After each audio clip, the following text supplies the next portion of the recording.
নমস্কার বন্ধুরা, dessert cafe with Sudip আপনাদের সবাইকে স্বাগত। আমি সুদীপ আর চলে এসেছি আবারও নতুন একটা টপিক নিয়ে আলোচনা করতে। তোমরা সবাই জানো এখন আমাদের পশ্চিমবঙ্গের ওয়েদারে এখন শীতকাল চলছে, তাই অনেকে শীতকালের অনেক গাছ করে থাকে। আজ তোমাদের আমি সেরকমই একটা শীতকালের গাছ, পিটুনিয়া গাছ, তোমরা কিভাবে রিপোর্ট করবে বা তোমরা কিভাবে বসাবে এবং তার কি রকম পরিচর্যা, তাতে কি সার দিতে হয়, এই সমস্ত বিষয় নিয়ে আজকের আমার ভিডিও। তো চলো দেরি না করে ভিডিওটা দেখে নেওয়া যাক। সবার প্রথমে তোমাদেরকে এরকম একটা চারা জোগাড় করে নিতে হবে। এটা তোমরা তোমাদের কাছাকাছি কোনো নার্সারি থেকে বা তোমাদের চেনাশোনা কোনো দোকান থেকেও নিতে পারো। সবার আগে কি করতে হবে, এরকম একটা চালা টব তোমাদেরকে নিয়ে নিতে হবে। চালা টব কেন নেবে, কারণ পিটুনিয়া গোড়ার দিকে যত না বাড়ে পাশে একটু বেশি ছড়ায়, তো মোটামুটি গামলাটা যাতে খুব ভালোভাবে ভর্তি হয় এবং তারপর ফুল হলে সেটা খুবই দেখতে ভালো লাগবে, সেই জন্য এরকম একটা চালা টব প্রথমে নিয়ে নিতে হবে এবং তলায় যেন এরকম একটা ড্রেনেজ হোল ভালোভাবে থাকে। তো প্রথমে এরকম একটা খোলামকুচি দিয়ে ড্রেনেজ হোলটা চাপা দিয়ে দিতে হবে এবং ছোট ছোট এরকম নুড়ি নিয়ে নেবে, নুড়ি দিয়ে সেই খোলামকুচিটাকে ভালো করে ঢেকে দেবে।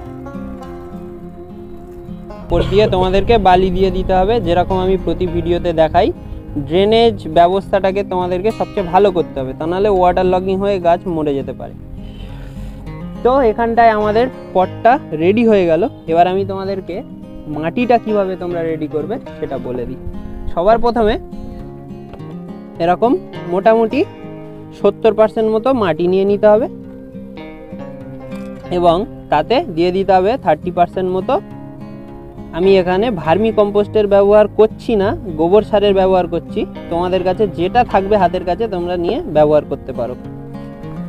এবং তার সাথে এখানে আমরা দিয়ে দিচ্ছি 1.5 চামচ মতো সুপার ফসফেট, 1 চামচ পটাশ এবং 1 চামচ হাড় গুঁড়ো এবং 1 চামচ শিংকুচি।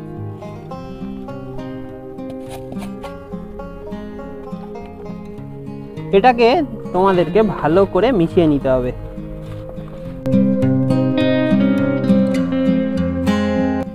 এখানে মাটিটা আমাদের রেডি হয়ে গেল। এবার নরমালি মাটিটা আমরা টবের মধ্যে দিয়ে দেবো।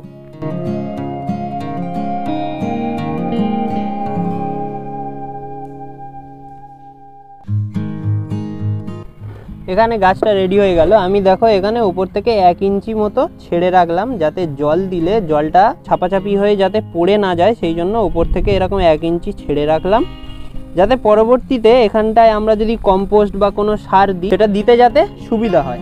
তো এটা করার পরে তোমাদেরকে এতে জল দিয়ে দিতে হবে।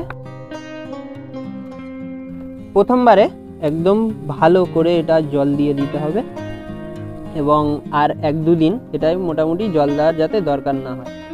তো এটা তোমরা আপাতত রিপোর্ট করার কিছুদিন, অন্তত 5 থেকে 7 দিন সেমি শেড এরিয়া, যেখানটায় সকালের দিকে 1-2 ঘন্টা যাতে রোদ পায় এরকম জায়গায় রাখবে। তারপরে এটাকে পুরোপুরি ফুল সানলাইটে তোমরা নিয়ে চলে আসবে। এবং গাছ প্রথমবারে তোমরা যখন কিনে আনার পরে একটু ফাঙ্গিসাইডের ব্যবহার করে নেবে, কারণ গাছটায় কোনো রকম রোগ যাতে না থেকে যায়, সেই জন্য তোমরা একটু ফাঙ্গিসাইডের ব্যবহার করে নেবে।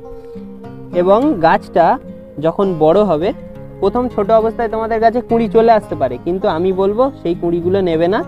যে জায়গায় কুঁড়ি আসবে সেই জায়গাটায় এরকম হাত দিয়ে কেটে দেবে, দেখবে পাশ থেকে অনেক গাছ চলে আসবে। এবার গাছটা যখন পুরোপুরি ফুল টব ভরাট করে নেবে গাছটা, তারপরে যে কুঁড়ি আসবে সেই কুঁড়িগুলো নেবে, তাহলে দেখবে তোমার পুরো টবটা একসাথে ফুলে ভর্তি হয়ে যাবে, তোমরা গাছ দেখতে পাবে না, শুধু ফুল থাকবে।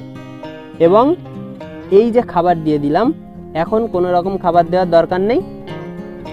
মোটামুটি 2 সপ্তাহ কি 3 সপ্তাহ পরে তোমরা অল্প অল্প করে খোল পচা জল তোমরা এতে দিতে পারো। এবং যখন ফুল আসবে, ফুল যখন ছোট কুঁড়ি থাকবে, সেই অবস্থাতে 1 চামচ ফসফেট এবং 1/2 চামচ পটাশ তোমরা দিতে পারো, যাতে ফুলের কালারটা ভালো উজ্জ্বল হয়। এই ছিল এই ভিডিওর মূল বিষয়বস্তু। আশা করি ভিডিওটি তোমাদের ভালো লেগেছে। যদি ভালো লেগে থাকে অবশ্যই একটা লাইক দিয়ে দিও। যদি এই বিষয়ে আরও কোনো জিজ্ঞাসা থাকে নিচে আমাকে কমেন্টে জানাতে পারো। এবং তোমার যে বন্ধুরা এরকম বিভিন্ন ধরনের গাছ করে থাকে বা এরকম শীতকালের গাছ করে থাকে, তাদের সাথে এটা অবশ্যই শেয়ার করো। তো দেখা হচ্ছে নতুন কোনো ভিডিওতে, নতুন কোনো টপিক নিয়ে, নতুন কোনো প্রো টিপস নিয়ে।